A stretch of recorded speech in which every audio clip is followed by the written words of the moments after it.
ప్రియమైనటువంటి సహోదరి సహోదరులకు మన ప్రభును రక్షకుడి మోచనకర్త అయిన యేసుక్రీస్తు వారి యొక్క ఘనమైన నామములో మీ అందరికీ వందనాలు చెల్లిస్తున్నాను. దేవుడు తన కృపను మన జ్ఞాపకం చేసుకొని అనుగ్రహించుటి శ్రేష్టమైన సమయాన్ని బట్టి ప్రభునామను స్తుతిస్తూ ఘనపరుస్తూ మహింపరుస్తున్నాం. మన మధ్యలో యేసుక్రీస్తు వారి యొక్క పరిశుద్ధమైన శరీరమును పరిశుద్ధమైన రక్తం ఉంచబడి ఉన్నది. అందులో పాలు పొందే ముందు మనల్ని పరీక్షించుకున్న నిమిత్తమై పరిశుద్ధ గ్రంథంలో నుంచి మొదటిగా కొరింథీయులకు రాసిన మొదటి పత్రిక 11వ అధ్యాయము 28, 29 వచనాన్ని మాత్రం చదువుకుందాం. కలిసి చదువుకుందాం.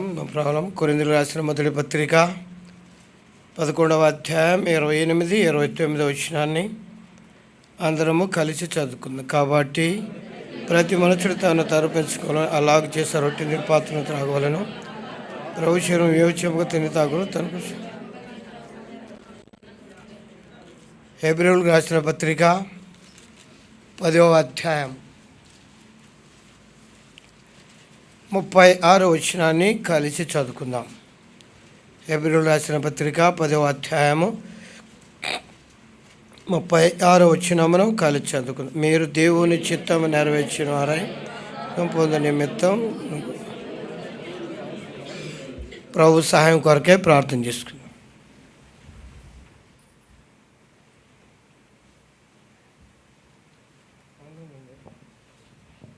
ప్రేమ నమ్మకమైన మా ప్రియ పరలోకపు తండ్రి, నీ ఘనమైన నామను బట్టి వందనాలు చెల్లిస్తున్నా ప్రభు. మీ కృపలు కనుకలు జ్ఞాపకం చేసుకొని మీరు ఇచ్చిన విమోచన, మీరు అనుగ్రహించిన గొప్ప రక్షణను బట్టి అబ్బాతని ఆరాధించే ధనత ఇచ్చిన వందనాలు ప్రభు. తిరిగి మా మధ్యలో మీ పరిశుద్ధమైన శరీరమును పరిశుద్ధమైన రక్తం ఉంచబడి ఉన్నది ప్రభు. అందులో పాలు పొందే ముందు మీ వాక్య వెలుగులో మా ఆత్మీయ జీవితంలో బలహీనత సరిదిద్దుకున్నట్టుకాయ పేతురు లాంటి పశ్చాత్తాప హృదయం కలిగిన వారమై లోబరుడిగా కృప చూపించి అయిపోదామని ప్రార్థిస్తున్నాం. ఘనమైన తండ్రి, తీవిడ లేఖన భాగాన్ని విశదపరచము, అర్థం ఎలాగ బోధించము, తెరవబడిన ఆకాశం మా ముందుంచండి ప్రభు. దాస్తుని కనుగ్రహించు, ప్రతి మాట మీతోటి సహాయపడి మాయిపోదామని సమయానుకూలపరచండి ప్రభు. దయ చూపించమని మీ కృపాస్తులకు అప్పు చెప్పుకుంటూ దాస్తుని మీద కనికరం చూపమని మా ప్రభును మా రక్షకుడును మా విమోచనకర్త అయిన ప్రభు యేసుక్రీస్తు వారి యొక్క ఘనమైన నామములో స్తుతించి ప్రార్థించి వేడుకొనుచున్నాం తండ్రి. మన మధ్యలో ప్రభు యేసుక్రీస్తు వారి యొక్క పరిశుద్ధమైన శరీరంను పరిశుద్ధమైన రక్తం ఉంచబడి ఉన్నది. అందులో పాలు పొందే ముందు ప్రభువారు మనతో సెలవు ఇచ్చిన మాట కొరింథీయులకు రాసిన పత్రిక 11:28. కాబట్టి ప్రతి మనుష్యుడు తను తాను పరీక్షించుకొనవలను, అలాగ చేసి ఆ రొట్టెను తిని ఆ పాత్రను త్రాగవలను. ఎందుకు పరీక్షించుకోవాలి చెప్పరేమ్మా? ఎందుకు పరీక్షించుకోవాలో తెలియనప్పుడు ఏమని పరీక్షించుకుంటాం? పరీక్షించుకొని తెలిసినప్పుడు పరీక్షించుకుంటాం కదా. పరీక్షించిన తెలియనప్పుడు ఏమని పరీక్షించుకుంటాం చెప్పండి? స్పష్టంగా చెప్పాడు కదా. కాబట్టి ప్రతి మనుషుడు తను తాను ఎందుకు పరీక్షించుకోవాలి? చేయెత్తాము, తిన్నాము, తాగి వెళ్ళిపోయినామంటే ఎట్లా? మా బల్ల గురించి ఇప్పుడు చెప్పను కానీ ఒక మాట కంపల్సరీ. కాబట్టి ఎందుకు పరీక్షించుకోవాలి? గుడ్. ఇంకా పరిశుద్ధంగా జీవిస్తున్నామా లేదని పరీక్షించుకోవాలి. అంతేనా? యేసుప్రభువు వారు చెప్పాడు ఒక మాట, ఏమని? నేను పరిశుద్ధుని కనుక మీరును సమస్త ప్రవర్తన విషయంలో మీరును పరిశుద్ధులై అంటే ఒక్క విషయంలో పరిశుద్ధత కలిగి పాలు పొందుతారని కిందకు వచ్చేసరికి చెప్పేశాడు. ఏమి చెప్పాడు? సమస్త ప్రవర్తనమ్మా, ప్రవర్తన కదా. సమస్త ప్రవర్తన విషయంలో పరిశుద్ధులై ఉండి అన్నాడు. ఇప్పుడు ఎందుకు పరీక్షించుకోవాలంటే పరిశుద్ధమైన శరీరంలో పాలు పొందాలంటే మనం కూడా పరిశుద్ధులుగా ఉండాలి. సపోజ్ ఎవరికైనా బ్లడ్ అవసరమైంది అనుకోండి, అతని బ్లడ్ టెస్ట్ చేస్తారు. దేనికని? దేని టెస్ట్ చేస్తారు? అదే గ్రూపు ఎక్కించాలి. అతను బి గ్రూప్ అనుకోండి, బి గ్రూప్ ఎక్కించాలి. అలా కాకుండా ఓ గ్రూప్ ఎక్కిస్తే ఏమైపోద్ది? రియాక్షను కొట్టేస్తే చనిపోతాడు. అట్లాగే యేసుప్రభు యొక్క గ్రూపు. ఇప్పుడు ఆ గ్రూప్లో ఉండాలంటే మనం ఏ గ్రూప్ అయి ఉండాలి? అది పరీక్షించుకోమన్నాడు. పరిశుద్ధంగా ఉన్న గ్రూప్ అయితేనే పరిశుద్ధమైన గ్రూప్లో పాలు పొందండి, లేని పక్షమన 29 అన్నాడు. ప్రభు శరీరం అని వివేచించక తిను త్రాగువాడు. ప్రభు శరీరం అని వివేచించకంటే అర్థం ఏంటి? ఇంకా బాగా చెప్పాలి. ప్రభు శరీరం అని వివేచించగా అంటే ఒక సంఘటన చెప్తాను. ప్రభుని యేసుక్రీస్తు వారు కలువరి శిలువ మీద పలికిన మొదటి మాట, తండ్రి వీరేమి చేయుచున్నారు, వీరెరు కనుక వీరిని క్షమించు అన్నాడు. వీరేమి చేస్తున్న వీరెరుగరు. ఎరగరంటారా? వారు అపాసించేది వారికి తెలీదా? దూషించేది వారికి తెలీదా? గుద్దేది వారికి తెలీదా? వారు చేస్తున్న ప్రతిదీ కూడా వాళ్ళకి తెలుసు కదమ్మా. సపోజ్ మనం ఎవరైనా చంపబట్టి కొట్టామనుకోండి, మనకు తెలీదా వాళ్ళకి చంపకపోయి మనం కొట్టామని? మరి ప్రభు ఏంది అలా అంటాడు?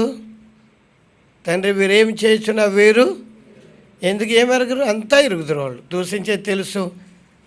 మా పిల్లల మీద ఆయన రక్తం మా పిల్లల మీద మా మీద పడును కాకని కూడా అనేసారు కదా. కాబట్టి ఏమి తెలియదు వారికి. మరియమ్మ కుమారుడని కొడుతున్నారయ్యా, జీవము గల దేవుడిని మాత్రము తెలియదు అంటాడు. ఏం తెలియదు వారికి? మేము కొట్టేది జీవము గల దేవుడు అనుకొని కొట్టడం లేదు, కానీ రక్షకుడైన దేవుడని కొట్టడం లేదు, కానీ సర్వసృష్టికి ఆది సంభూతుడైన దేవుడని కొట్టడం లేదు, కానీ ఎవరైనా దూషిస్తున్నారు? మరియమ్మ. ఇప్పుడు చెప్పండి అర్థమై ఉంటే. ఏమన్నా 29, ప్రభు శరీరం అని వివేచించక తిను త్రాగువాడు శిక్షా విధికి. ఇప్పుడు చెప్పండి అర్థమైందా? ప్రభు శరీరం అని వివేచించకంటే అర్థం ఏంటి? అది ఎగ్జాంపుల్ తీసుకుని జస్ట్ అర్థమేంటి? ఇది రొట్టె ద్రాక్ష రసం అని తినొద్దు, త్రాగవద్దు. ఇదేంటంట? ప్రభు శరీరం అని. అదే అక్కడ ఎగ్జాంపుల్ చెప్పింది. నేను తెలియదు కదా. కాబట్టి రొట్టె ద్రాక్షరసం అని తీసుకున్నట్లయితే ఏమైపోతాం? శిక్షకు. ఇప్పుడు ప్రభు శరీరం అని అంటే అన్న చేస్తారు తెలియదు, కానీ నేనైతే మా సంఘంలో మొదట బల్లా పెట్టినప్పుడు ప్రార్థన చేసి రొట్టెను ప్రభు శరీరంగాను ద్రాక్షరసము ప్రభు రక్తంగా ప్రతిష్ఠిస్తాను. సపోజ్ ఒక వైట్ పేపర్ కట్ చేసి దానిని 100 రూపాయలు ప్రింట్ చేసి గవర్నర్ సంతకం పెడితే వైట్ పేపర్ ఏమైంది? అట్లాగే ప్రతిష్ఠించిన తర్వాత రొట్టె ఏమైపోయింది? ఇప్పుడు అది గుర్తించుకోమన్నాడు. ప్రభు శరీరం వివేచించకంటే అర్థం ఏంటి? రొట్టెని తింటావా శిక్షకు లోనవుతావు, ద్రాక్షరసమని తాగుతావు శిక్షకు లోనవుతావు. కాబట్టి ప్రభు శరీరం అని వివేచించు. అది ప్రభు శరీరం అని పాలు పొందు. అది ప్రభు పరిశుద్ధమైన రక్తమని పాలు పొందితే శిక్షకు లోననుకుంటాం. కొంచెం హెచ్చరించాలి కదా. ఇప్పుడు వెళదాం. హెబ్రీయులకు రాసిన పత్రిక 10వ అధ్యాయం 36వ వచనాన్ని మనం చదువుకున్నాం. మీరు దేవుని చిత్తమును నెరవేర్చిన వారై వాగ్దానం పొందు నిమిత్తం మీకు ఊరిమి అవసరమైన. వాగ్దానం పొందడానికి ఊరిమికి సంబంధం ఏంటి? ఊరిమి అంటే అర్థం ఏంటి? ఓర్పు, సహనం. వాగ్దానానికి ఓర్పుకి సంబంధం ఏమిటి? వాగ్దానం పొందడానికి సహనానికి సంబంధం ఏమిటి? కాబట్టి వాగ్దానం పొందు నిమిత్తం ఒకటి దేవుని చిత్తాన్ని నెరవేర్చాలి. రెండవది మీకు ఓరిమి అవసరం. ఇప్పుడు చదువుకుని ఇప్పుడు మర్చిపోతారేమ్మా. ఏమవసరము? ఓరిమి అవసరము అన్నాడు కదా. వాగ్దానాలని కూడా నెరవేర్చబడి ఒక వాగ్దానం మాత్రం నిలిచింది. అదేంటంటే ప్రభు చెప్పాడు, ఎదుగో నేను వెళుచున్నాను, మీకు స్థలం సిద్ధపరచ వెళుచున్నాను. నేను వెళ్ళి స్థలం సిద్ధపరిచి మరలా వచ్చి నేనుండే స్థలమును మీరుండులాగన మిమ్మలను తీసుకువెళ్తాను అన్నాడు. ఆ వాగ్దానం పొందు నిమిత్తం, ఆ వాగ్దానం ప్రభు వస్తాడు, నన్ను తీసుకువెళ్తాడని, ప్రభు ఉండే స్థలంలో నేను ఉంటానని, సజీవుడైన ప్రభుని ప్రత్యక్షం చూస్తానని, పునరుద్ధాడైన ప్రభు నేను ఆరాధిస్తానని ఆ వాగ్దానం పొందు నిమిత్తమై మనకేమవసరం అంటే ఒకటి ఓరిమి అవసరం. అంతేనా? మొదటి వెనకాల మొదటి చేస్తారా? అది దేవుని చిత్తాన్ని నెరవేర్చిన వారి వాగ్దానం పొందు నిమిత్తం ఓరిమి. ఎందుకు మనకు ఓరిమి అవసరం? ఎందుకు మనకు సహనం అవసరం, ఎందుకు మనం ఓర్పు మనకు అవసరం. సహనానికి వాగ్దానాన్ని పొందడానికి రక్షింపడినా వాగ్దానానికి పాత్రులం అయిపోయినాం కదా. రక్షింపడినాము, వాగ్దానానికి పాత్రులమైన. ఇప్పుడు ఓర్మి దేనికి అవసరము, సహనము దేనికి అవసరము, ఓర్పు దేనికి అవసరం అని అంటే ఇప్పుడు చదువుకుందాం. 31 వచ్చిన చదువుదాం. అక్కడే హెబ్రీ రాసిన పత్రిక, జీవము గల దేవుని చేతులు పడుట గుడ్. జీవము గల దేవుని చేతులు పడుట భయంకరము, ఒక బండ శిల్పకారుని చేతులు పడుట భయంకరము, ఒక మొద్దు కార్పెంటర్ చేతులు పడుట. ఎందుకని? ఒక బండ శిల్పకారుని చేతులు పడి ఏం చేస్తాడు? చెక్కుతాడు. అలాగనే ఒక మొద్దు కార్పెంటర్ చేతులు పడితే కార్పెంటర్ ఏం చేస్తాడు? చెక్కుతాడు. అలాగనే జీవం గల దేవుని చేతులు పడితే దేవుడు మనల్ని ఏం చేస్తాడు? చెక్కుతున్నప్పుడు మనకేం కావాలి? అందుకన్నాడు వాగ్దానం పొందాలంటే ఏం కావాలి? కాబట్టి చెక్కుతున్నాడంటే ఏ విషయంలో చెక్కుతాడు? కొలస్సీయులకు రాసిన పత్రిక 1వ అధ్యాయం 28వ వచనం. త్వరగా తీయాలి. ప్రతి మనుషుని క్రీస్తునందు సంపూర్ణుడిగా చేసి ఆయన ఎదుట నిలబెట్టాలి. ప్రతి మనుషుని క్రీస్తునందు సంపూర్ణ చేసి ఆయన ఎదుట. ఎవరిది బాధ్యత? దేవుని సేవకుడు బాధ్యత. ప్రతి మనుషుని క్రీస్తునందు సంపూర్ణ చేసి ఆయన ఎదుట నిలబెట్టాలి. కాబట్టి ఇది దేవుని సేవకుని యొక్క బాధ్యత. గళితులకు రాసిన పత్రిక 4వ అధ్యాయము 19వ వచనం. నా పిల్లలారా, క్రీస్తు స్వరూపము మీ అందు ఏర్పడు వరకు మీ విషయమై మరలా నాకు ప్రసవ వేదన కలుగుతుంది. అంటే దేవుని సేవకుడు ఎంత శ్రమించాలో క్లియర్గా అర్థమైపోతుంది కదా. ప్రసవ వేదన, వేదనలోనికి మహావేదన, ప్రసవ వేదన అంటే అంత శ్రమించాలి. ఒక విశ్వాసులు ప్రభు స్వరూపం రావాలంటే, ఒక విశ్వాసులు ప్రభు గుణాతిశయములు రావాలంటే, ఒక విశ్వాసులు ప్రభు పోలిక రావాలనంటే, ఒక విశ్వాసులు ప్రభు లాంటి గుణాతిశయం అంటే ఓర్పు, సహనము, క్షమించే గుణము, ఇవన్నీ కూడా గుణాతిశయములు రావాలంటే ఎంత శ్రమించాలి దేవుని సేవకుడు? ప్రసవ వేదన పడాలి. కష్టపడకుండా ఒక బండ శిల్పముగా మార్చబడదు కదా. కాబట్టి కష్టపడితే ఒక బండ శిల్పకారుని చేతులు పడినప్పుడు ఏం చేస్తాడు? దాన్ని చెక్కుతాడు. చెక్కి మంచి ఒక శిల్పం లెక్క ఒక బొమ్మను తయారు చేస్తాడు. తయారు చేసిన తర్వాత దాన్ని తీసుకెళ్ళి బజార్లో అమ్మడానికి పెట్టినప్పుడు ఎవరైనా చూశారనుకోండి, చూడండి ఎంత మంచి శిల్పకారుడు అతని, ఎంత చక్కగా చెక్కాడని చెప్పి దాన్ని ఏం చేస్తాడు? అతని కొనుక్కొని ఇంటికి తీసుకువెళ్తాడు. ఇంటికి తీసుకెళ్ళి ఎక్కడ పెడతాడు? దాన్ని ఎక్కడ? షోకేసులో పెడతాడు. బండగున్నప్పుడు దాని విలువ వేరుగుంది. ఎక్కడుంది అది? రోడ్డు ప్రక్కన ఉంటుంది, ఎండకి ఎండుద్ది, వర్షానికి తడుస్తుంది కదా. బండగున్నప్పుడు దాని విలువ వేరుగుంది. ఎప్పుడైతే శిల్పకారుడి చేతులు పడిందో దాని రూపం మారింది, దాని విలువ కూడా పెరిగింది. అట్లాగే దాని స్థలం కూడా ఎక్కడికి వెళ్ళిపోయింది? అదే బండను షోకేసులు పెట్టాడు అనుకుంటే ఏమనుకుంటాము? ఈడెవరో వెర్రోళ్ళలాగా పిచ్చోళ్ళలాగా అనుకుంటాం కదా. అలాగే ఒక మొద్దులాగా ఉన్నట్టు ఎక్కడ ఉంటుంది? బయట ఉంటుంది కదా. ఎప్పుడైతే కార్పెంటర్ చేతులు పడిందో ఒక టేబుల్గా మార్చబడినప్పుడు ఎక్కడికి వచ్చింది? ఇప్పుడు ఇది ఘనమైన దాని స్థలం. అదే మొద్దు ఇక్కడ పెట్టామనుకోండి, ఏమనుకుంటారు మీరు? దేవుడానికి మెంటలు వచ్చేసింది, తీసుకొచ్చి మొద్దు. కానీ రూపం చూడండి, ఒక మొద్దుకున్నప్పుడు దాని విలువ వేరుగుంది. చెక్కబడిన తర్వాత ఒక రూపం దాల్చిన తర్వాత దాని విలువ పెరిగింది, దాని స్థలము కూడా పెరిగింది. అట్లాగనే చెక్కబడిన ఒక విశ్వాసి తన స్వరూపం మారిన తర్వాత, ప్రభు పోలికలు వచ్చిన తర్వాత స్థలం కూడా మారదు. ఎక్కడికి వెళ్తాడు? పరలోక లోనికి, పరలోక రాజ్యానికి వెళతాడు. కాబట్టి జీవము గల దేవుని చేతులు పడుట అంటే చెక్కుతాడు దేవుడు. ఎందుకు చెక్కుతాడు? తన స్వరూపంలో తీసుకురావడానికి. చాలామంది బాప్తీసం ఇచ్చేటప్పుడు చెప్తుంటారు, ఏమని? శ్రమలు వస్తాయి, బాధలు వస్తాయి, కష్టాలు వస్తాయి. ఎందుకు వస్తాయి? తన స్వరూపాలు తీసుకొచ్చి నువ్వు చెక్కుతున్నప్పుడు బాధ కలుగుద్ది, తన స్వరూపం తీసుకురావడానికి చెక్కుతున్నప్పుడు కష్టం వస్తుంది కదా.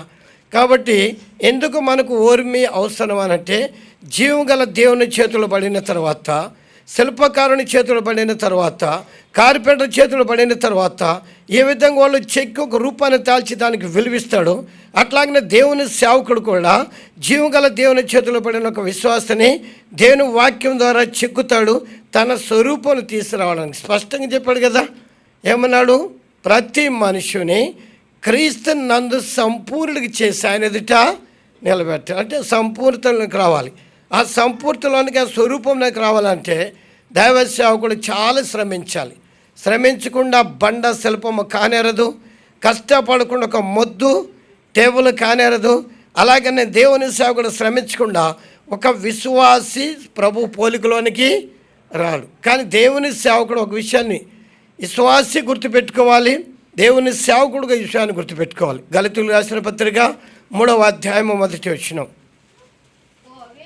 ఓ అవివేకులైన గళితులారా, మిమ్మల్ని ఎవడు భ్రమ పెట్టెను? సిలువ వేయబడిన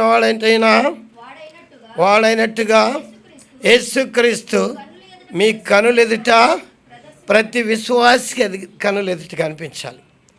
ప్రభువా, నా రక్షణ కొరకే నువ్వు కలువరి శిలువ మీద పడిన యాతన దేనికి రక్షించుకున్నాడంటే మనం పరలోక రాజ్యం వెళ్ళాలని. పరలోక రాజ్యం వెళ్ళాలంటే ఆయన స్వరూపంలోనికి రావాలి, ఆయన పోలిలోకి రావాలి. కాబట్టి ఏమంటాడు?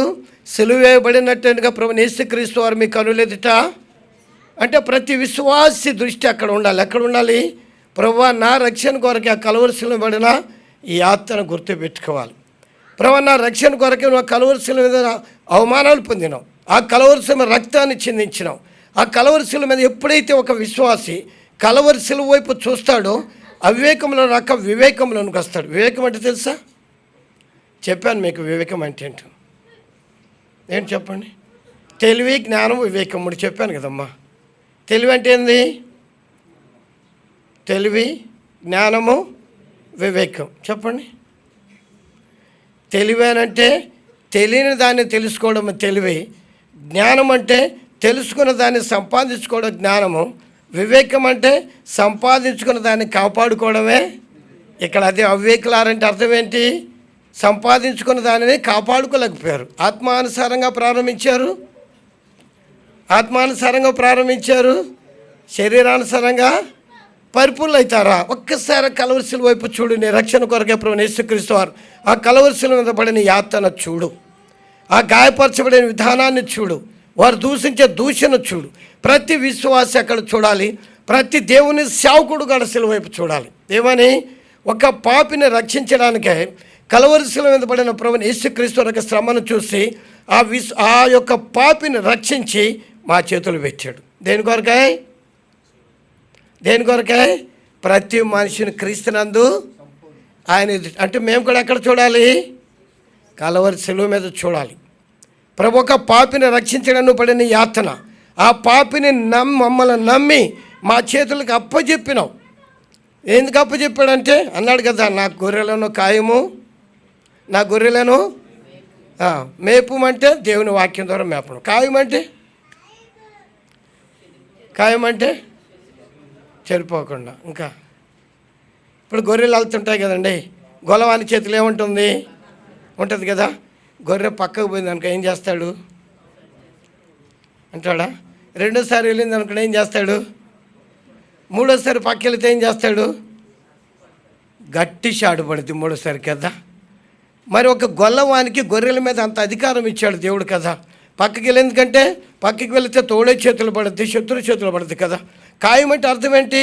గుంపులో నుంచి, సంఘం నుంచి బయటికి పోకుండా బయటికి వెళ్ళడానికి ప్రయత్నిస్తే ఫస్ట్ సింపుల్గా అంటాడు, రెండోసారి కొంచెం గట్టి కొడతాడు, మూడోసారి ఇంకొంచెం గట్టి కొడతాడు కదా.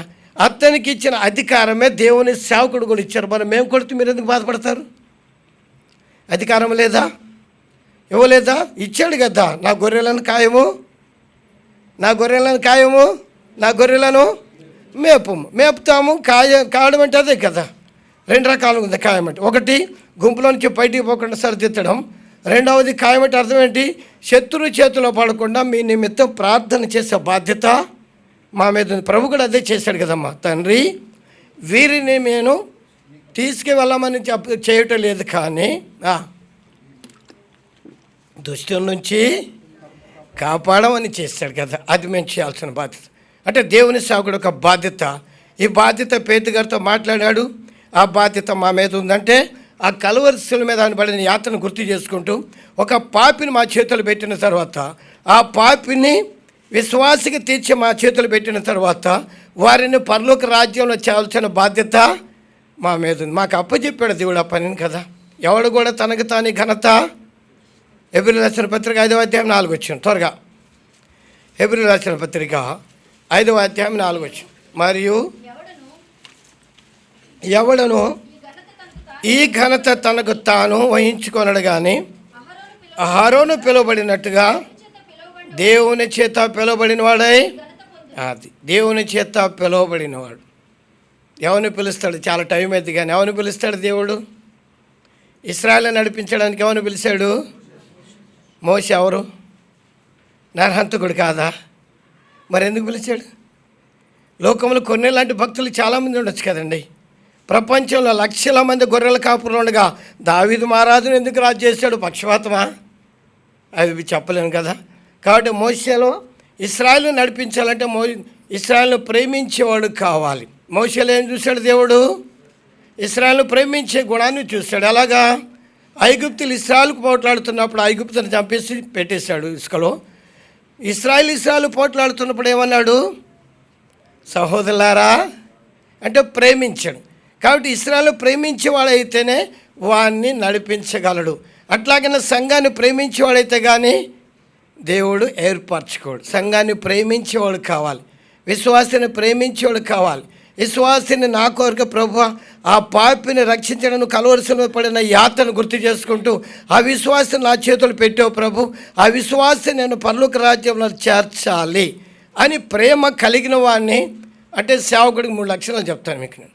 1, పౌలు గారిని దర్శించాడు.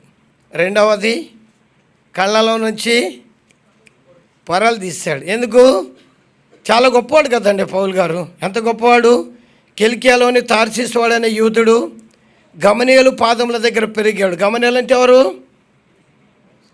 ధర్మశాస్త్ర ఉపదేశకుడు, ధర్మశాస్త్రం నిష్ఠత కలిగిన శిక్షితుడు.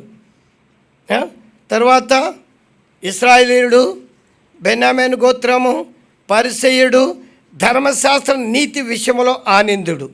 ఈ మాట ఒక యేసుప్రభు తప్ప ఎవ్వరు పలకలేరు. ఏమని పలుకుతున్నాడు? ధర్మశాస్త్ర నీతి విషయంలో ఫిలిప్పీ 3:5 ఉంది చదువుకున్న తర్వాత. ధర్మశాస్త్ర నీతి విషయంలో ఆనందుడు ఎవ్వరు లేరు. సపోజ్ ఎగ్జాంపుల్ చెప్పాలంటే యేసుప్రభు లోకంలో శరీరధారిగా ఉన్నప్పుడు ఒక వ్యభిచారం చేస్తూ పట్టమైన స్త్రీని తరుముకుంటూ వచ్చారు. సరే అంత జరిగి వదిలేద్దాం. అడిగేశారు, మీలో పాపం లేనివాడు మొదటి రావి ఒక్కడనేసాడా?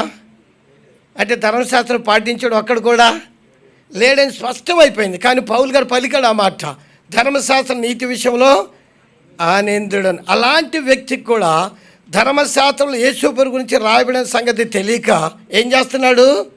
యేసుప్రభుకు విరోధముగా ప్రారంభించి ఎవరు అసలు యేసుప్రభు వారు ఎందుకని పూజిస్తున్నారు?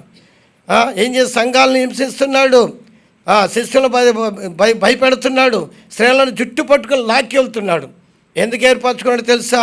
ధర్మశాస్త్రం కొరకు ఎంత పోరాడుతున్నాడంటే నా విషయం ఇంకెంతైనా పోరాడతాడు. కాబట్టి ఏం చేశాడు? దర్శించాడు, కళ్ళ నుంచి పొరలు తీశాడు. ఇప్పుడు తీస్తున్నాడు. గలతీ 1:10 స్పష్టంగా చెప్పాడు. చదవండి. గలతీ రాసిన పత్రిక 1వ అధ్యాయం 11 చదవం. సహోదరులారా అమ్మ గలిచి 1:10 సహోదరులారా నేను ప్రకటించిన సువార్త మనుషుని యోచన ప్రకారం కాదని మీకు తెలియచేస్తున్నాను. చదువు. మనుషుల దాన్ని నేను పొందలేదు కానీ నాకెవడం దాన్ని బోధించలేదు కానీ అది నాకు పోయింది. యేసుప్రభు వారు బయలుపరిచాడు. ఎందుకు మనుషుల దగ్గర పొందలేదు? గమలీయేలు పాదం దగ్గర పెరగలేదా? ధర్మశాస్త్రం ధర్మశాస్త్ర నిష్ఠత కలిగిన శిక్షితుడు కాదా? ట్రైనింగ్ చేశాడు. అయినా కానీ నేను మీకు ప్రకటించిన సువార్త మనుషుని యోచన ప్రకారం కాదా నాకు ఎవడని బోధించలేదు కానీ ప్రభువైనా ఇప్పుడు తీశాడు యేసుప్రభుని ధర్మశాస్త్రంలో నుంచి. అంతకుముందు తీయలేకపోయినది కానీ కళ్ళ నుంచి పొరలు ఎప్పుడైతే తీశాడు దేవుడు ధర్మశాస్త్రంలో ప్రభుని చూపించాడు. 3వది ఇందాక తమ్ముడు చెప్పాడు, నేను ఏర్పరచుకున్నా. అది ఎవరిని ఏర్పరచుకున్నాడు? ఎవరైతే ధర్మశాస్త్రం కొరకు ఎంత చేస్తున్నాడంటే, ఇక నుంచి చూడు నా నిమిత్తం ఎన్ని శ్రమలు అనుభవిస్తాడు, ఇక నుంచి చూడు నా నిమిత్తం రాజులు ఎదుట ఎలా నిలబడతాడు, ఇక నుంచి చూడు నా నిమిత్తం యాజకులు ఎదుట నిలబడతాడు, ఎన్ని శ్రమలు అనుభవిస్తాడు. కాబట్టి దైవ సేవకుడు ఒకటి దర్శించాలి, రెండోది కళల నుంచి పొరలు తీయాలి, మూడోది ఏర్పరచుకోవాలి. ఎవరిని ఏర్పరచుకుంటాడు కదా. సరే, ఇప్పుడు వెళ్దాం. అలాంటి సేవకుడే ఒక సంఘ విశ్వాసం మీద ఒక శ్రద్ధ, ఒక ప్రేమ కలుగుద్ది. ఎందుకంటే తను కలవరిశిల మీద చూడాలి. ప్రభు ఒక పాపిని రక్షించడానికి పొందిన కలవరి ప్రేమ, ఆ యాతన ఒక పాపిని రక్షించి ఒక విశ్వాసికి చేసి నా దగ్గర పెట్టావు ప్రభు, నాకు అప్పచెప్పావు. ఎందుకు అప్పచెప్పిన? ప్రతి మనిషిని క్రీస్తునందు సంపూర్ణ చేస్తారు. వెళ్ళిపోదామా? కాబట్టి జీవము గల దేవుని చేతులు పడిట, ఎందుకంటే చెక్కడం ప్రారంభిస్తాడు. సరే, ఇప్పుడు ఎప్పటి నుంచి చెక్కడం ప్రారంభిస్తాడు? 32 వచ్చిన చదువుదాం. ఏప్రిల్ 10:32. అయితే మీరు వెలిగింపబడిన మీదట శ్రమలతో కూడిన గొప్ప పోరాటము ఎక్కడొచ్చింది, సహించాలి. అయితే మీరు వెలిగింపబడిన మీదట శ్రమలతో కూడిన గొప్ప పోరాటము సహించిన. అంటే ఎప్పటి నుంచి ప్రారంభిస్తాడు చెక్కడము? అయితే చదివారు కదా మీ ఇప్పుడే. అయితే మీరు వెలిగింపబడిన మీదట శ్రమలతో కూడిన గొప్ప పోరాటము సహించిన. అంటే ఎప్పటి నుంచి ప్రారంభిస్తాడు? వెలిగింపబడిన మీదట నుంచి. ఎప్పుడు వెలిగింపబడినాం? ఎప్పుడు వెలిగింపబడినాం? సరే, ఒక మాట చెప్తాం. యేసు ప్రభు చెప్పండి, లోకమునకు ఆ వెలుగైన ప్రభు మనలోనికి ఎప్పుడు వచ్చాడు? ఎప్పుడు వచ్చాడు? కరెక్ట్ చెప్పాలి, యాజ్ పర్ రెఫరెన్స్. చెప్పు. నో ప్రభు. ఎప్పుడు వెలుగైన ప్రభు మన జీవితంలోకి వచ్చాడు? గలితీయులకు రాసిన పత్రిక 3వ అధ్యాయం 27 వచ్చినాం. గలితీయులకు రాసిన పత్రిక 3వ అధ్యాయం 27 వచ్చినాం. క్రీస్తులోనికి బాప్తిసం పొందిన మీరందరూ, అంటే ఎప్పటి నుంచి ప్రారంభిస్తాడు? బాప్తిసం తీసుకున్నప్పటి నుంచి. మీరు వెలిగింపబడిన మీదట, అంటే మీరు బాప్తిసం పొందిన తర్వాత నుంచి శ్రమలతో కూడా గొప్ప పోరాటం. అంటే ఎప్పుడైతే మనం రక్షింపబడినామో, ఎప్పుడైతే బాప్తిసం పొందామో, లోకమునకు వెలుగున ప్రభును మనము ధరించుకున్నాం. స్పష్టంగా చెప్పాడు. మీరు క్రీస్తులోనికి బాప్తిసం పొందిన మీరందరూ క్రీస్తును ధరించుకున్నాం కదా. క్రీస్తును ధరించుకున్న తర్వాత మనం ఏమైపోవాలి? ఏమైపోవాలి?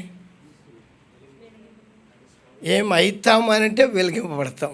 ఏమైపోవాలన్నా నేను ఏమైపోవాలి? ఇప్పుడు ఈ పెన్ను ఉంది, చక్కగా చూడండి.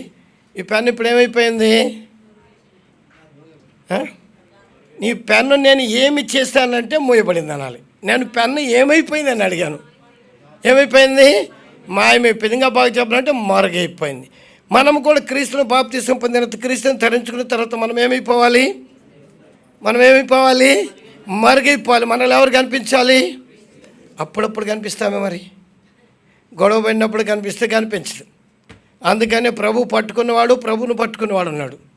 ప్రభువును పట్టుకున్నాడు ఏం చేస్తాడు? అవసరమైతే ఈ పక్కింటా మీద గొడవ చేస్తుందని వదిలేస్తాడు. అదే ప్రభు పట్టుకుంటే ఎవడు చేతగా చెప్పలేను కాబట్టి సమయం సరిపోదు కదా. కాబట్టి క్రీస్తులను బాప్తిసం పొందిన మీరందరూ క్రీస్తును, అంటే వెలిగింపబడిన మీదట, అనగా బాప్తిసం పొందినప్పటి నుంచి ప్రారంభిస్తాడు చెక్కడం. రక్షింపబడినప్పటి నుంచి ప్రారంభిస్తాడు చెక్కడం. వెలిగింపబడిన మీదట శ్రమలతో కూడిన గొప్ప పోరాటము సహించినట్టు అర్థం ఏంటి? 2025 వరకు శ్రమలు అనుభవించాను, 2020 వరకు కష్టాలు పడాను, 2020 వరకు శోధన సహించాను, ఇక నేను 25 వరకు సహించాను, 26 నేను సహించలేను అని అంటే అర్థం ఏంటి? సపోజ్ ఎగ్జాంపుల్ చెప్తాను. వర్షాకాలంలో వెళ్తూ ఉన్నాము, ఒక నీటి గుంటలో పడిపోయినాం. నీటి గుంటలో పడిపోయిన తర్వాత బయటికి రావాలంటే ఏం చేయాలి?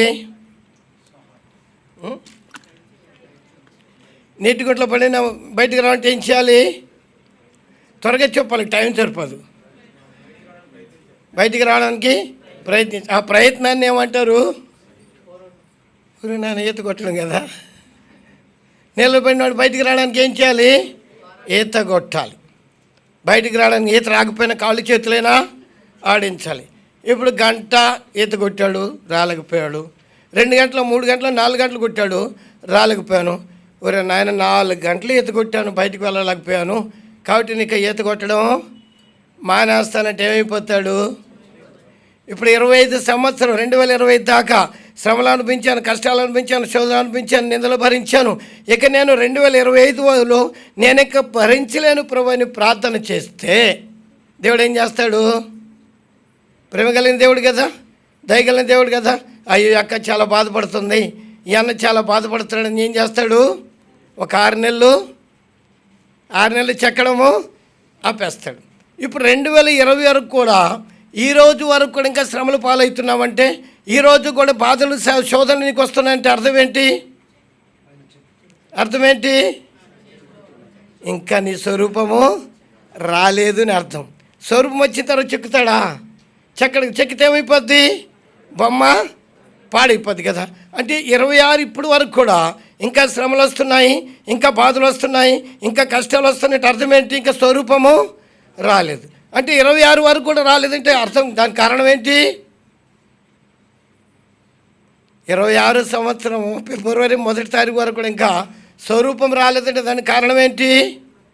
ప్రార్థన చేస్తాం. ప్రభువా 2025 అంతా భరించానయ్యా, ఇక నేను భరించలేను, ఈ శ్రమలు భరించలేను, ఈ కష్టాలను భరించలేని చెప్పి ప్రార్థన చేసినందువలన దేవుడు ఏం చేశాడు?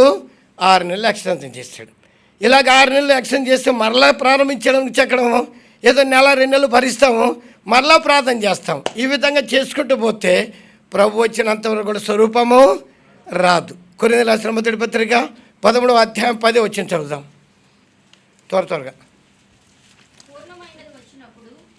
గుర్తుపెట్టుకోండి, పూర్ణమైనది వచ్చినప్పుడు పూర్ణము కానిది అందుకు కాదు కదా ప్రభు కలువరిశిల మీద యాతన పడి మన రమ్మి వచ్చించింది.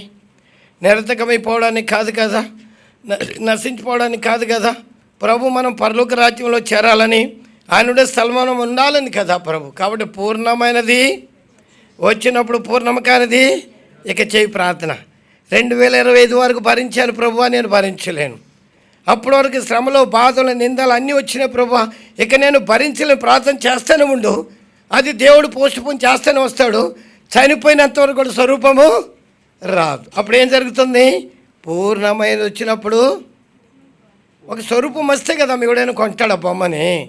ఆ పోలిక రావాలి కదా, అప్పుడు యేసుక్రీస్తు వారి పోలిక రావాలి కదా, ఆయన స్వరూపంలోనికి రావాలి కదా. వచ్చినప్పుడు చూస్తాడు, ఈమె నా పోలిక కలిగింది కాబట్టి ఎవరేమే? నా కుమార్తె. బ్రదర్ నా పోలిక కలిగి ఉన్నా కాబట్టి ఎవరితోనే? పోలిక లేకపోతే ఏమని గుర్తుపడతాడు కదా. కాబట్టి ఎప్పటి నుంచి ప్రారంభిస్తాడంట? వెలిగింపబడిన మీదట శ్రమలతో కూడిన గొప్ప పోరాటము సహించాలి. ఎందుకు సహించాలంటే ఒక సంఘాన్ని సాదృశ్యం చూపిస్తాను మీకు, వాళ్ళు ఎలా చేస్తారు చూద్దాం. చదవండి. 2వ కొరింథీయులకు రాసిన పత్రిక 8వ అధ్యాయం 1వ వచనం. కొరింథీయులకు రాసిన మొదటి సహోదరులారా, మాసిదోనియ సంఘమునకు అనుగ్రహింపబడిన దేవుని కృపను గురించి ఎవరికి తెలియజేస్తున్నాడు?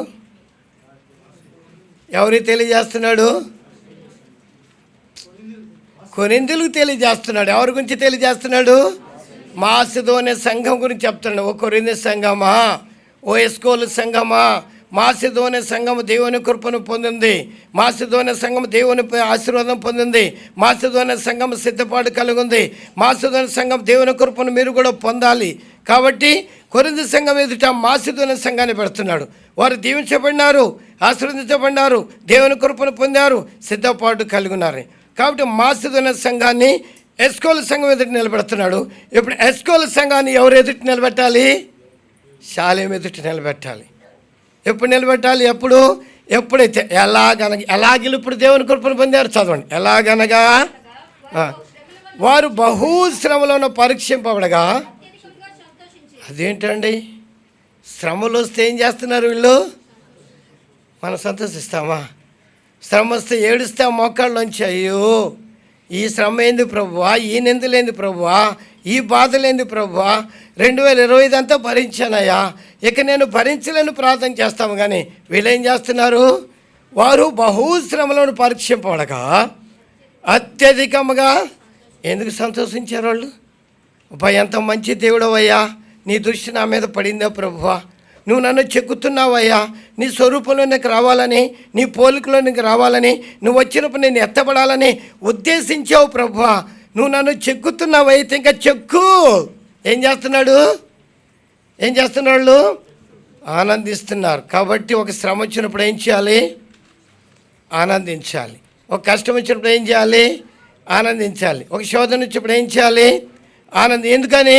ప్రభు నన్ను ఏం చేస్తున్నాడు? చెక్కుతున్నాడు. అలా చేయకుండా ప్రార్థన చేస్తే ఏమవుతుంది? దయగల దేవుడు, ప్రేమగల దేవుడు కనుక ఏం చేస్తున్నాడు? ఎక్స్టెన్షన్ చేస్తున్నాడు. సరే, ఒక 6 నెలలు వదిలేద్దామని. ఈ 6 నెలలు మళ్ళీ 1 నెల 2 నెలలు భరిస్తాము, మళ్ళీ ప్రార్థన చేస్తాం. చనిపోయినంత వరకు లేక ప్రభు వచ్చినంత వరకు కూడా పోలిక రాదు. కాబట్టి వీళ్ళు ఏం చేశారు? ఇప్పుడు బహుశ్రమలో ఉన్న పరీక్షింపబడక అత్యధికముగా సంతోషించు ప్రియ సహోదరి సహోదరుడా. ఒక శోధన వచ్చిందంటే సహించు, ఒక బాధ కలిగిందంటే సహించు, ఒక కష్టం వచ్చిందంటే సహించు. ఎందుకని? ప్రభు దృష్టి నా మీద పడింది. ప్రభు నన్ను చెక్కుతున్నాడు. ఆయన దేనికి చెక్కుతుంది? తన స్వరూపంలో తీసుకురావడానికి, తన పోలికలను తీసుకురావడానికై ప్రభు నన్ను చెక్కుతున్నాడు. అంటే ఏం చేయాలి?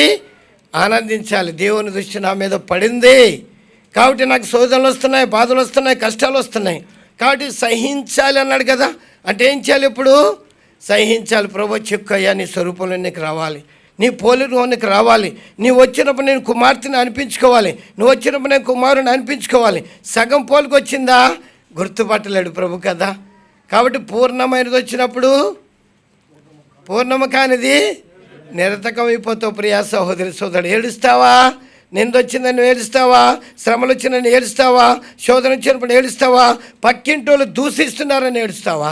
అది కూడా చెప్పాడు. చదువుదామా? 33 చదువుదామా?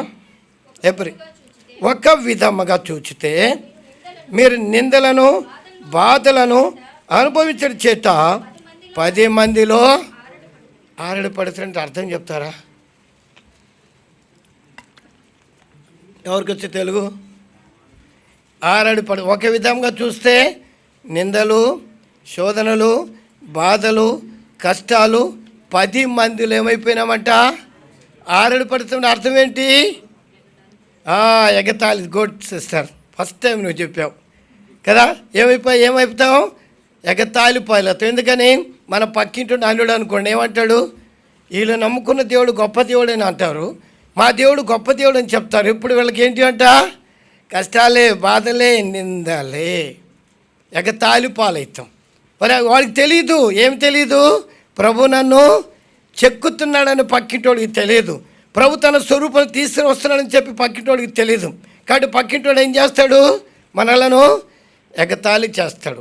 నింద వస్తే అంటాడు కదా హెబ్రీ 10:11-24 క్రీస్తు విషయమైన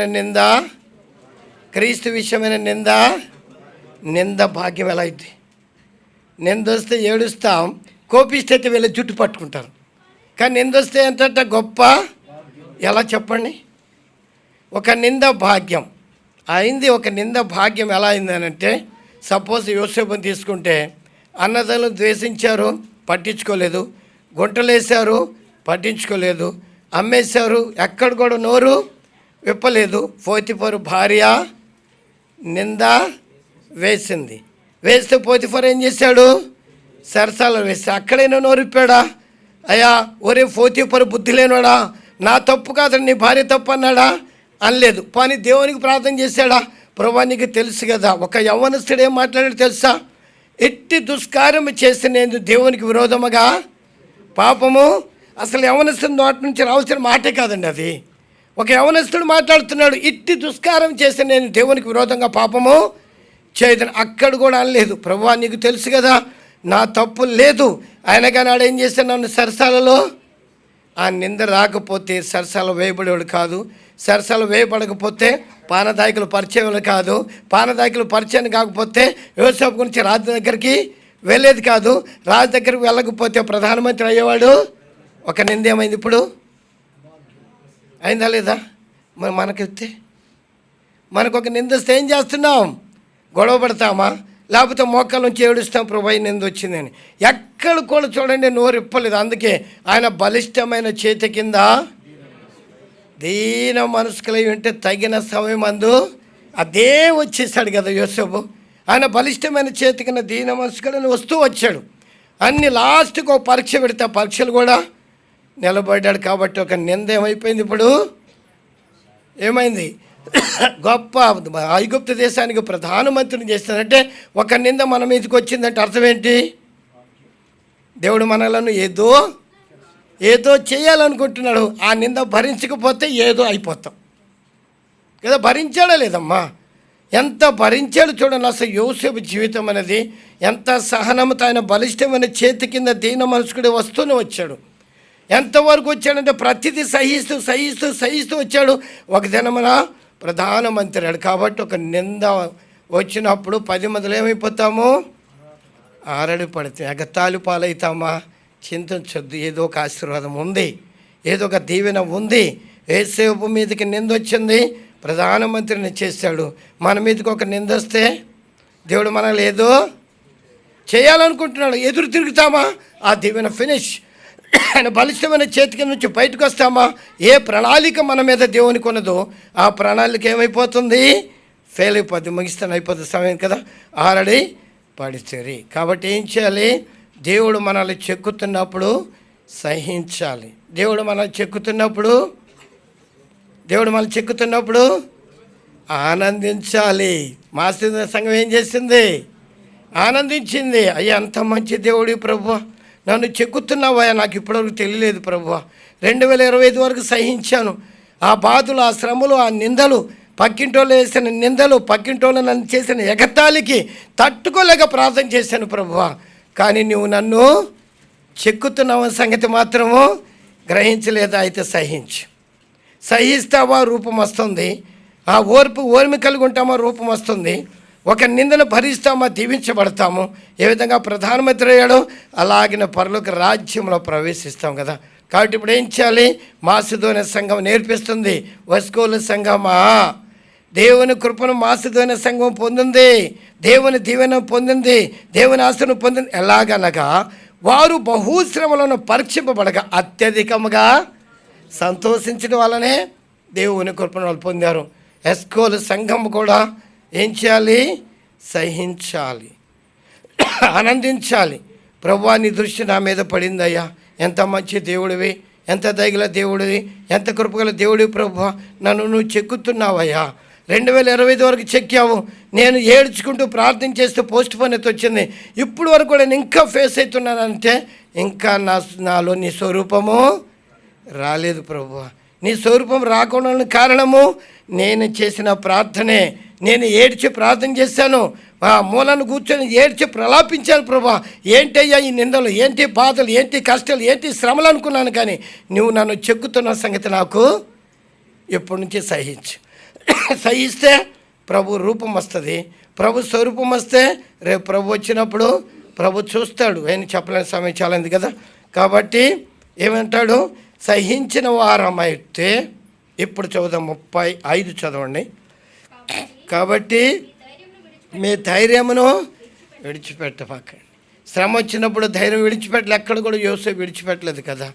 నింద వచ్చినప్పుడు ధైర్యం విడిచిపెట్టలేదు, బాధ కలిగినప్పుడు ధైర్యం విడిచిపెట్టలేదు, శ్రమ కలిగినప్పుడు ధైర్యం ఇచ్చాడు. కాబట్టి మీ ధైర్యం విడిచిపెట్టకూడి దానికి ప్రతిఫలముగా అది గొప్ప అది ఉంది. కాబట్టి దానికి ప్రతిఫలం ఉంది. కాబట్టి సహించాలి. ఏమన్నాడు? మీరు వాగ్దానం పొందిన నిమిత్తం మీకు మీరు దేవుని చిత్తాన్ని నెరవేర్చిన వారై వాగ్దానం పొందిన నిమిత్తం మీకు ఎందుకు అవసరం? వాగ్దానం పొందాలంటే ఓరమి మనల్ని దేవుడు ఏం చేస్తున్నాడు? చెక్కుతాను. జీవము గల దేవుని చేతిలో పడినాం. దేవుడు చెక్కుతున్నాడు తన స్వరూపాలు తీసుకురావాలని, తన పోలికను తీసుకురావాలని. కాబట్టి ప్రతి విశ్వాస దృష్టి ఎక్కడుండాలి? కలువరి శిలువ మీద ఉంటుందా? తప్పకుండా వాగ్దానాన్ని పొందుతాం. ప్రభువా నన్ను నా రక్షణ కొరకే కలువరి శిలువ మీద దీన్ని శ్రమలు అనుభవించావా? నా రక్షణ కొరకు అన్ని అవమానాలు భరిస్తూ వచ్చావా? నా రక్షణ కొరకే 39 కొరడ దెబ్బలు కొట్టించుకున్నావా? నా రక్షణ కొరకే కలవరిశిల మీద యాత్ర పడినావు ప్రభు, నన్ను రక్షించినావు అని ఒక విశ్వాసి కలవరిశిల మీద ఎప్పుడైతే దృష్టి ఉంచుతాడో తప్పకుండా సహిస్తాడు, వాగ్దానాన్ని పొందుతాడు. అలాగనే దేవుని సేవకుడు ఒక కలవరి వైపు చూడాలి. ప్రభు, ఒక విశ్వాసిని, ఒక పాపిని రక్షించడానికి పొందిన శ్రమ, ఆ యాతన, ఆ కలవరిశిల మీద పొందిన గాయములు, ఆ పాపిని రక్షించి నా చేతులు పెట్టావు ప్రభువా. నన్ను నమ్మి పెట్టావు. దేని కొరకు పెట్టావు? ప్రతి మనిషిని క్రీస్తునందు సంపూర్ణకి చేయాలి. సంపూర్ణత లేకపోతే సగం చెక్కబడిన బొమ్మని ఎవడు కొనడు. సగం చేయబడిన టేబుల్ ఎవడైనా కొంటాడా? సగం చెక్కిన బొమ్మను తీసుకెళ్ళిన షోకేసులు పెడతాడా? కాబట్టి ఎలా చేయాలంట? సంపూర్ణలోనికి తీసుకురా. రెండవది, 2 మాట చెప్తే ఎక్కువ చెప్పాలని. రెండవది, దేవుని చిత్తాన్ని నెరవేర్చాలి. ఒకటి, ఆయన పోలిక రావడానికి ఓరిమ అవసరము. ఆయన చెక్కుతున్నప్పుడు సహనం అవసరము. ఆయన చెక్కినప్పుడు ఆనందించాలి. ప్రభు, ఎంత మంచి దేవుడు అయ్యా, నన్ను చెక్కుతున్నావు నాకు తెలియక ప్రార్థన చేస్తూ ఇప్పుడు వరకు కూడా ఇంకా శ్రమల పాలై, కష్టాల పాలై, నిందల పాలైతే ఉన్నాను, కానీ నా స్వరూపం 26లో కూడా రాలేదు ప్రభు. అందుకే ఇంకా నేను ఫేస్ అవుతున్నాను. కాబట్టి ఇప్పుడు గ్రహించాం, ఆయన నన్ను చెక్కుతున్నాడని గ్రహించినట్లయితే మాసిదోనియ సంఘంలాగా ఏం చేయాలి? అత్యధికంగా ఆనందించు. ప్రభు, నీ దృష్టి నా మీద పడిందయ్యా, నువ్వు నన్ను చెక్కుతున్నావు అని ప్రభు అని పోలుగున తీసుకురావడానికి, నా కొరకే కలవరిశిల మీద శ్రమ వ్యర్థము కాకుండాలని, నేను పరలోక రాజ్యం వెళ్ళాలంటే నీ పోలిక నాలో రావాలని నన్ను చెక్కుతూ వచ్చావు ప్రభు. ఇంకా చెక్కు అయ్యా. ఏ విధంగా మాసిదోనియ సంఘం సరెండర్ అయిందో అలాగే మనం కూడా ఏమయ్యాలి? సరెండర్ అవ్వాలి. ప్రార్థన చేస్తావా? కాబట్టి ప్రతి మనుషులు తాను ఏమని పరీక్షించుకోవాలి? నువ్వు నన్ను చెక్కడానికి ప్రారంభించినప్పుడు మోకాళ్ళ నుంచి ప్రార్థన చేస్తేనే ఎక్స్టెన్షన్ జరుగుతూ పోయింది. కానీ ఇందు నిమిత్తం కాదుగా ప్రభు నువ్వు నన్ను రక్షించింది. నా కొరకు కలవరిశిల యాత్ర పొందింది. నేను ఆ వాగ్దానాన్ని పొందాను. నువ్వు వస్తావని, నన్ను తీసుకువెళ్తావని, నువ్వు ఉండే స్థలంలో నేను ఉంటానని, ప్రత్యక్షంగా నిన్ను చూస్తానని, ప్రత్యక్షంగా నిన్ను ఆరాధిస్తానని. అందుకు కదా ప్రభు రక్షించింది. ఆ స్థితిని కలిగి ఉండడానికే ప్రభు మనల్ని చెక్కి తన స్వరూపం. సరే, సమయం అయిపోతుంది. రెండోది ఏంటి? 36 చదువుదామా? మీరు దేవుని చిత్తమును. ఇప్పుడు దేవుని చిత్తం చాలా ఉన్నాయి, ఇవన్నీ చెప్పను, కానీ ఎక్కడున్న భాగమే దేవుని చిత్తానికి వెళ్దాం. 34 చదువుదాం.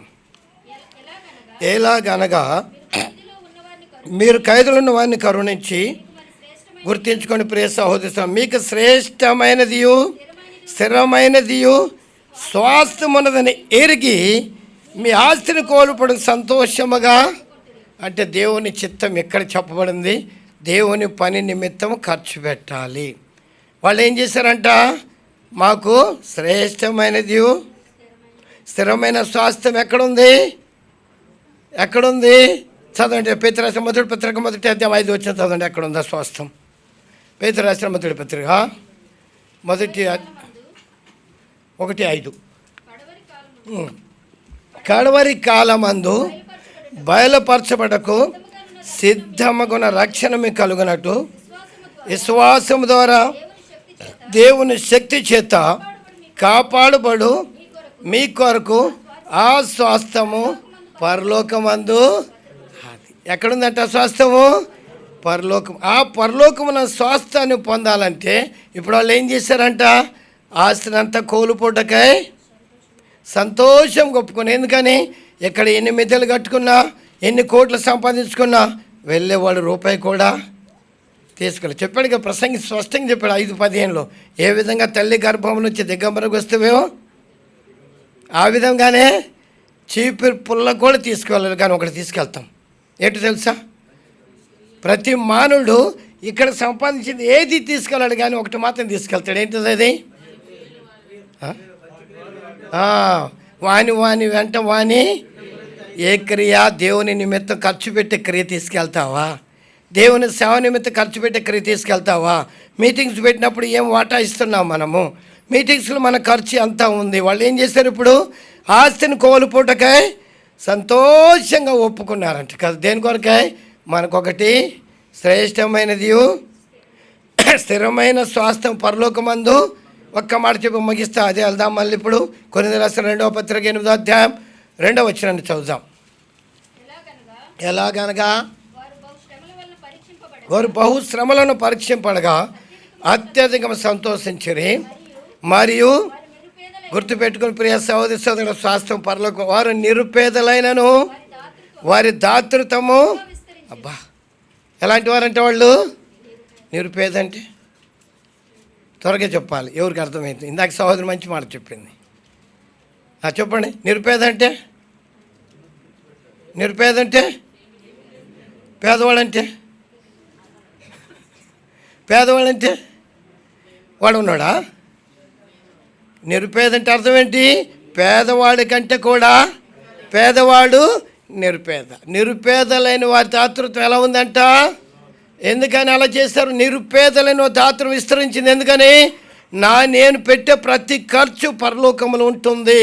నేను పరలోకం వెళ్ళినప్పుడు దేవుడు నాకు లాకర్ చాబీ ఇస్తే ఓపెన్ చేస్తే ఏమి ఉండదు, అక్కడ లోకల్లో పడేది. ప్రభు కూడా చెప్పాడు, పరలోకం ఉంది ధనాన్ని సమకూర్చు. నిరుపేదలైన వారి దాతృత్వము బహుగా విస్తరించి. నిరుపేదైనా కానీ దాచుకున్నారు, పరలోకంలో దాచుకుంటున్నారు. ఎందుకని? మనకు శ్రేష్టమైనది స్థిరమైన స్వాస్థ్యం పరలోకమందు ఉంది కాబట్టి వారి ఆశ్రయంతో కోల్పోవడానికి సంతోషంగా ఇచ్చేస్తారు. అన్న మీటింగ్ పెడుతున్నావు, ఇదిగో ఇంత నా ఖర్చు, ఇదిగో ఈ సోపు నేను ఇచ్చేస్తాను, అట్లా ఉంటాను, ఇదిగో నీ చికెన్ నేను ఇస్తాను, ఈ కందిపప్పు మొత్తం ఎంత ఖర్చు అయితే నేను ఇస్తాను. ఈ విధంగా సంతోషంగా ఏం చేస్తారు వాళ్ళు? ఆస్తిని కోల్పోవడానికి సంతోషంగా ఒప్పుకొని వీళ్ళు నిరుపేదలైన వారి దాతృత్వము. ఇంకొక మాట చదవడం ముగిస్తే అక్కడే కొన్ని దర్శపత్రికలోనే 2 చదవడమ్మా, కిందకి చదవండి. అక్కడే మీ ఈ కృప విషయంలోను పరిశుద్ధుల కొరకైన పరిచర్యలో పాలు పొందే విషయంలోను మనఃపూర్వకముగా మమ్మల్ని వేడుకొనొచ్చు. వారు తమ సామర్థ్యం కొలదియే కాక సామర్థ్యం కంటే ఎక్కువగాను తమంతట తామే ఇచ్చారు. సామర్థ్యం కొలదియే కాక ఎలా ఇచ్చారు చెప్పండి? ఇప్పుడు నా జేబులో 400 ఉన్నాయి అనుకోండి, నేను 800 ఎలా ఇస్తా? సామర్థ్యం కొలది కంటే ఉన్నదానికంటే కూడా ఇంకా ఎక్కువ ఎలా ఇచ్చారు? 400 నా జేబులో ఉన్నాయి, 800 ఎలా ఇస్తాను? ఎలా ఇచ్చారు తెలుసా? ఈరోజు ఆదివారము మటన్ మానుకొని పప్పు చేసుకుందాము. ఈ మటన్ డబ్బులు దేవుని సేవకి ఇచ్చారు. అదే సామర్థ్యం కొలది కాక ఇంకెక్కువ ఇచ్చానంటే ఎలా అక్కడ నుంచి ఇచ్చేవలేదు.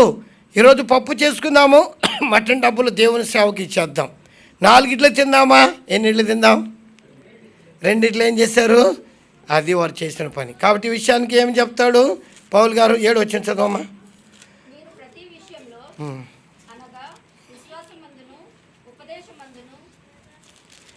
ఒక్క నిమిషం, 8 వచనం చదవమ్మా. అజ్ఞానాన్ని తీసుకొచ్చి ఎట్లమ్మా? ఆజ్ఞాపూర్వకముగా మీతో చెప్పుట లేదు, ఇతరుల జాగ్రత్తను మీకు చూపుట చేత మీ ప్రేత ఎంత యథార్థమైనదో. ఎందుకు చెప్తున్నాడంట? ఆజ్ఞాపూర్వకం కాదు, ఎదుటి వారి మాసిదైన సంఘాన్ని స్కూల్ సంఘంలో ఎందుకు పెడుతుందంటే మీ ప్రేమ ఎంత యథార్థమైందో పరీక్షించడానికి చెప్తున్నాను. కాబట్టి ఇప్పుడు దేవుని చిత్తం నెరవేర్చడంటే దేవుని సేవ నిమిత్తమై ఖర్చు పెట్టాలి, దేవుని సేవ నిమిత్తమై సమర్పణ కలిగి ఉండాలి. ఇప్పుడు చెప్పండి, 10వ భాగం వేసుకుని చేయొచ్చండి.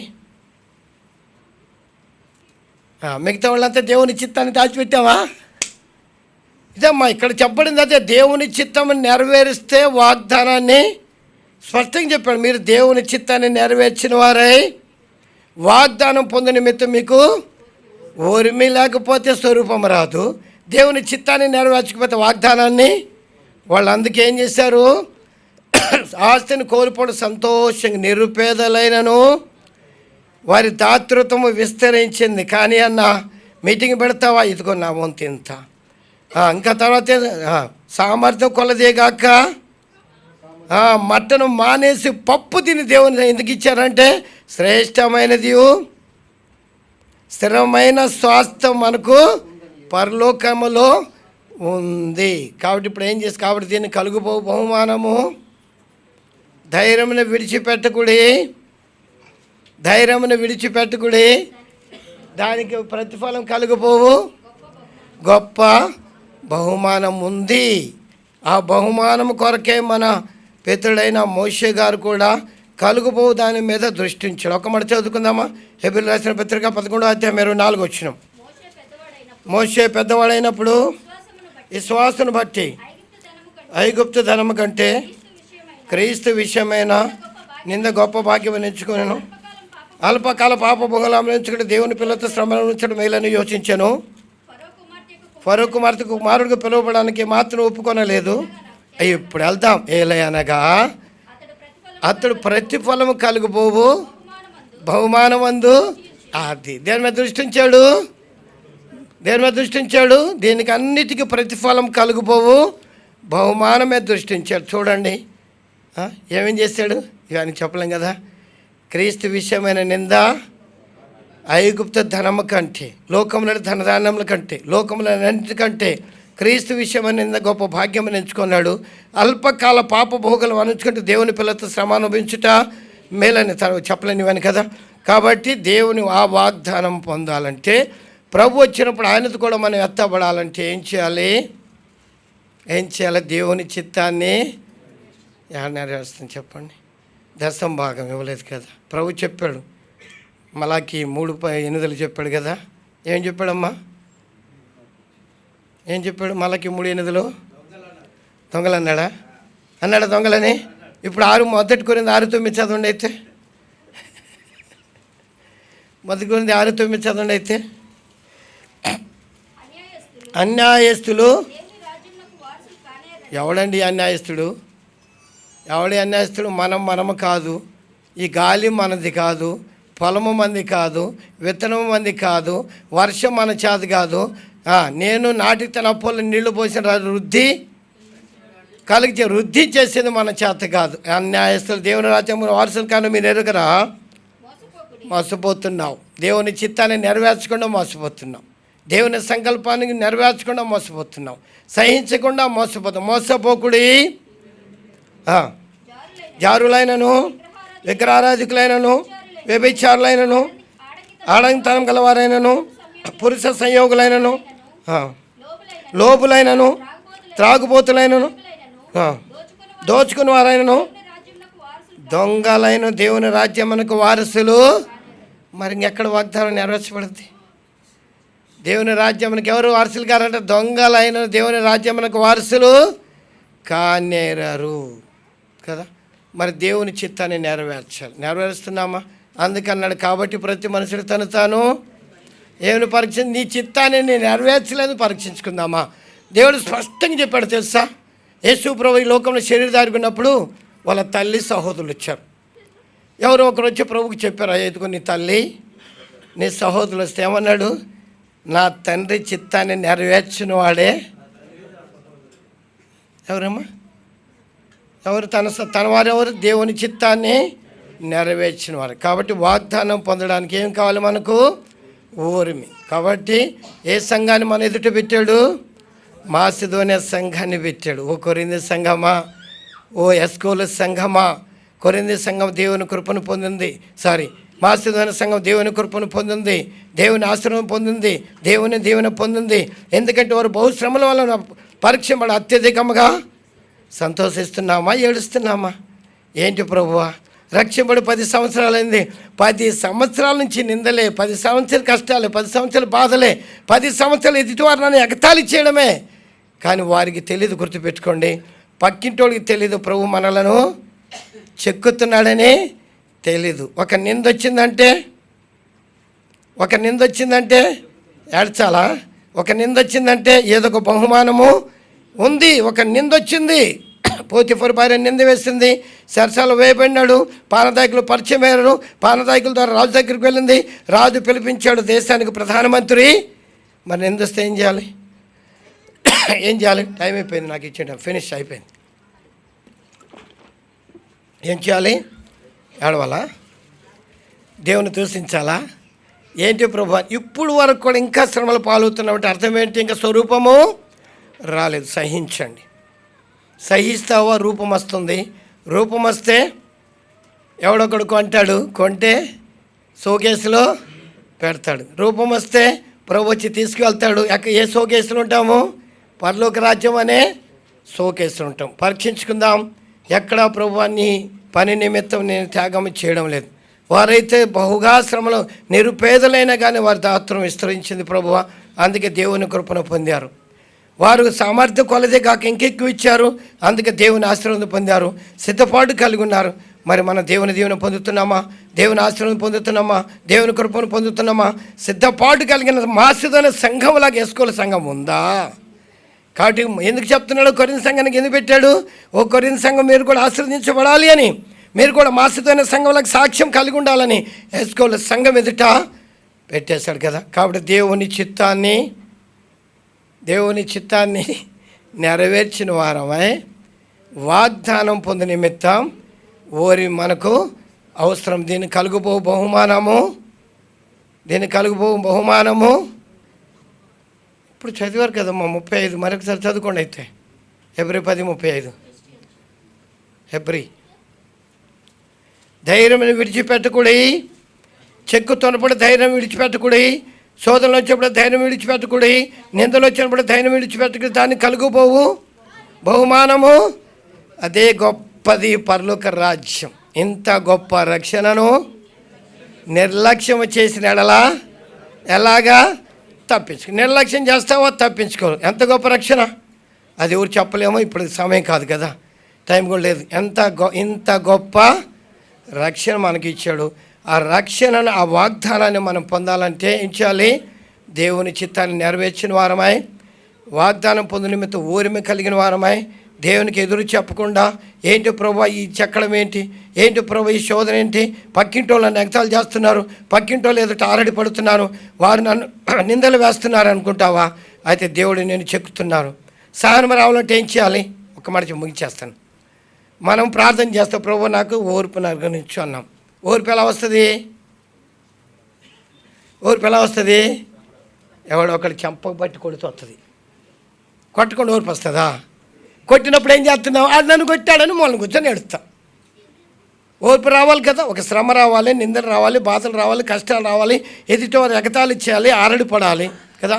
అప్పుడే కాబట్టి దేవుని చిత్తాన్ని నెరవేర్చిన వారమై, వాగ్దానం పొందిన నిమిత్తం ఓరిమ కలిగిన వారమై, ధైర్యమును విడిచిపెట్టక కలుగుబో గొప్ప బహుమానం పొందుడికే ప్రభు మనల్ని సంసిద్ధి చేయనుగాక. పరీక్షించుకుంటూ బల్లాలు పాలు పొందుడు ప్రభు మనకు సహాయం చేయనుగాక. దేవుడి మాటలు దీవించు.